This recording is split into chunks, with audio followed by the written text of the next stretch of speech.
Hey, how y'all doing? So this video is going to be, I promise, the last video I do about speaking out.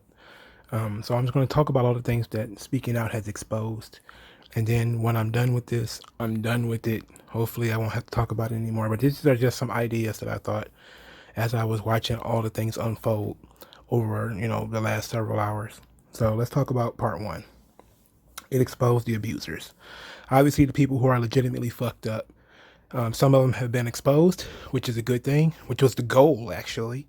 So we got some really kind of fucked up people with a spotlight on them, which was a good thing. And that was the best thing about all this. It really just goes downhill from here. The second thing it exposed was the purity test. And I think I talked about this before, but the purity test is basically how do you respond to the accusations as they are being posted by people. And these are the believe all women bots. You're not allowed to ask questions.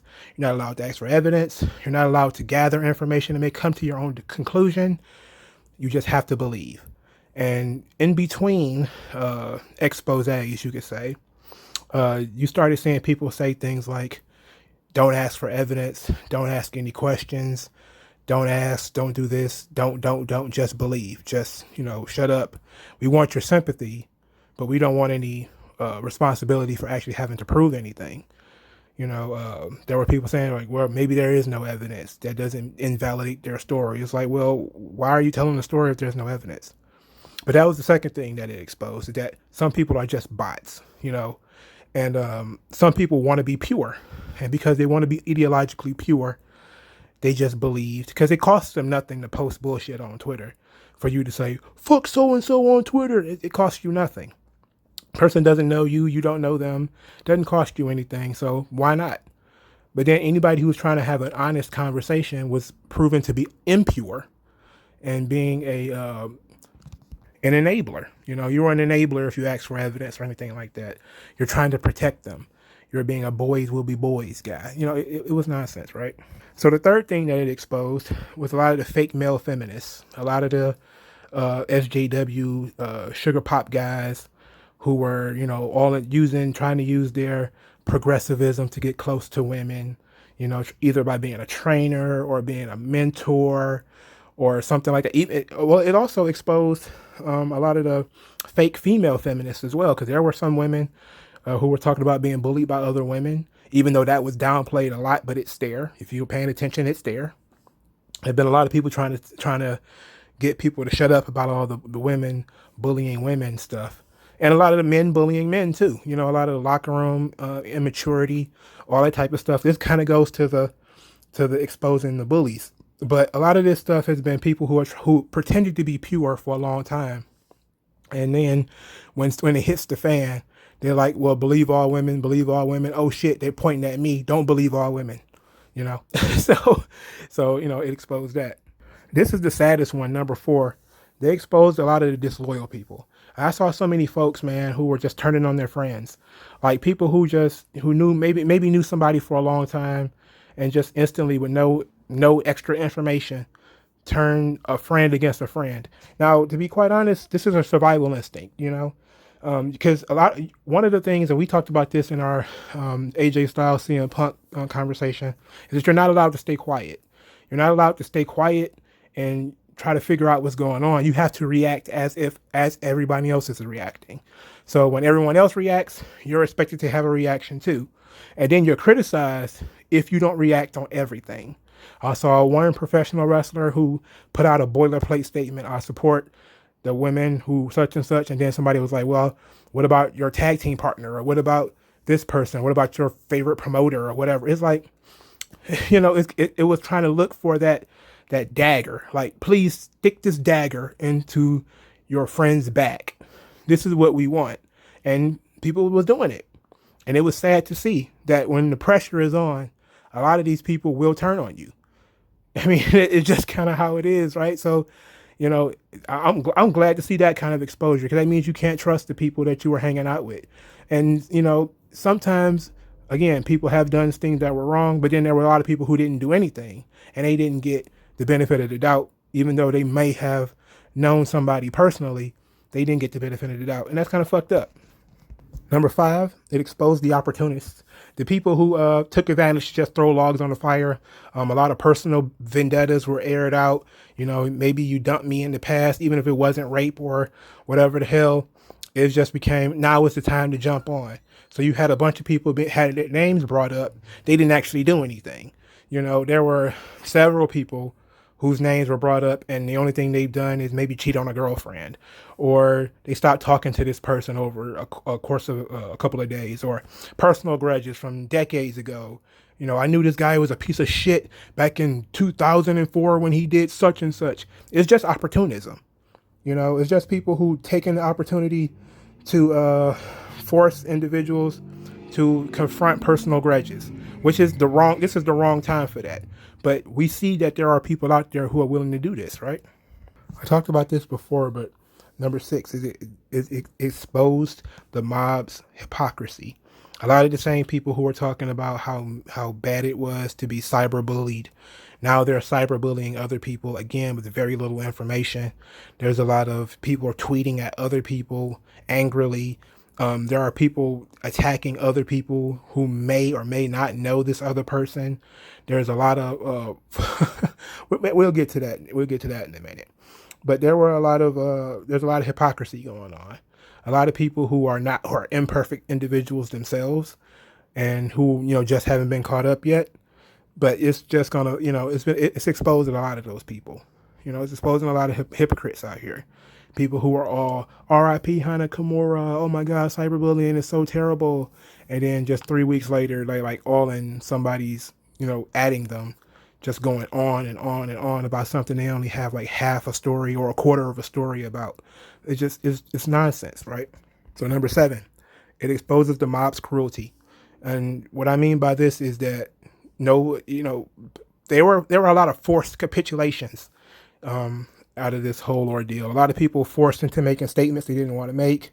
A lot of people forced into apologies, and then they were brutally attacked for not apologizing enough. Their apology was not enough. They did not submit enough. There was one particular wrestler who wrote an apology for something he didn't do. He just didn't attack somebody else who claimed who might have done something, and all of a sudden it was his thread was just full of, you should just say you're sorry, or you didn't say sorry hard enough. And it was just like on and on and on with that stuff. It's incredibly cruel. And, this is the thing about mobs, though. Online lynch mobs, man, is like once you start that fire, you can't control it. I saw a lot of wrestling websites, there was a couple of, one wrestling website, let's talk about that. Even though, what, let's save that for number 8.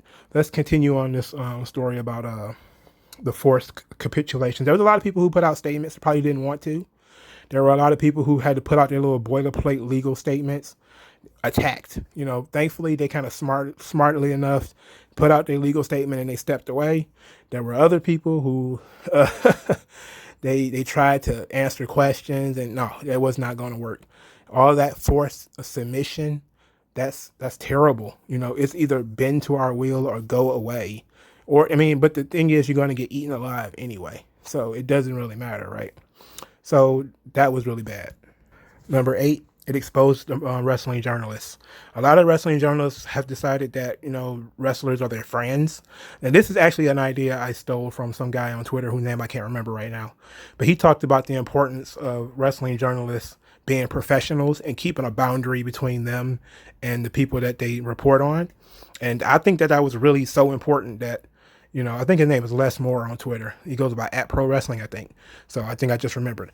But that's a very important piece of this, because a lot of people were really banging the drums of why certain wrestling journalists were not saying anything. Why aren't you commenting on this? Why aren't you posting about this? Why aren't you talking about it? Why aren't you, spreading this around? Why aren't you helping? And then it became, well, you're friends with so-and-so, you're friends with, this people in this company, or you're friends with people in that company, or you're in this guy's pocket, or you're in that guy's pocket. And wrestling journalists were like, some of them were trying to explain like, yo, we are in different, legal situations here where if we post something and it's inappropriate and we get sued, we're in a different situation than random people on Twitter, which is true. Now, I hate wrestling journalists as much as the next person, but that is absolutely true. That's a fact. You know, like they could get sued. You're not going to get, you're not likely to get sued for posting bullshit on Twitter. Somebody else might, but there have been a lot of that force, man. I've seen it across a lot of wrestling websites. And then one of them, which I was going to mention earlier, is that they hired somebody who had been canceled before. So that site decided, well, I can just say Russell Talk. Russell Talk hired this guy from What Culture, Adam Blampede, or whatever the hell his name is.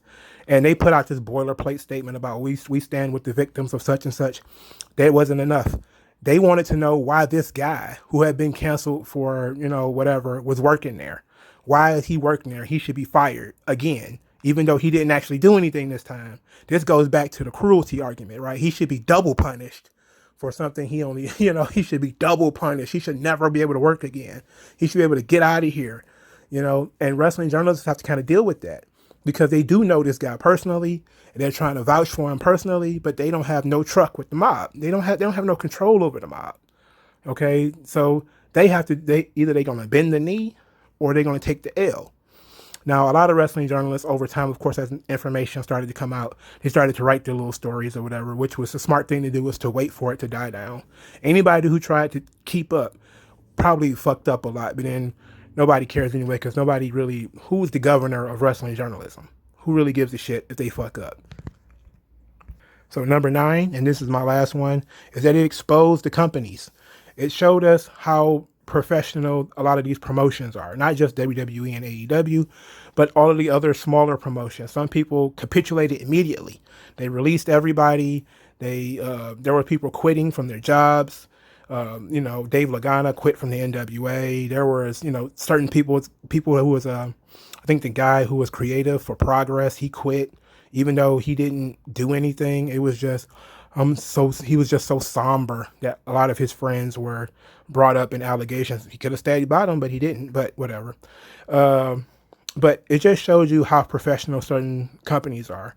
WWE put out their boilerplate statement. Some of their performers lawyered up. AEW did what they did with the performer that was in allegations. Some of them they didn't bother to talk about. One of them they sent him to rehab. And of course they got tons of shit because the mob, they took that to me as a statement of, they take it as kind of a confession that, you got to send this guy to rehab. So he must have done something, which is not entirely true, but whatever. But it kind of showed the levels of professionalism that some places are more prepared. And obviously they prepare in Stanford for stuff like this because stuff like this happens all the time, so they definitely, even if you take them out of it because WWE is going to be more professional than the rest of the business, then you can see how some companies refuse to stand by their performers. They didn't give anybody, this goes back to the whole idea of being disloyal, not showing any, they're just bending the knee to the mob. The mob wants this guy gone. This guy is gone. We're not going to try to make sure this is the right thing to do.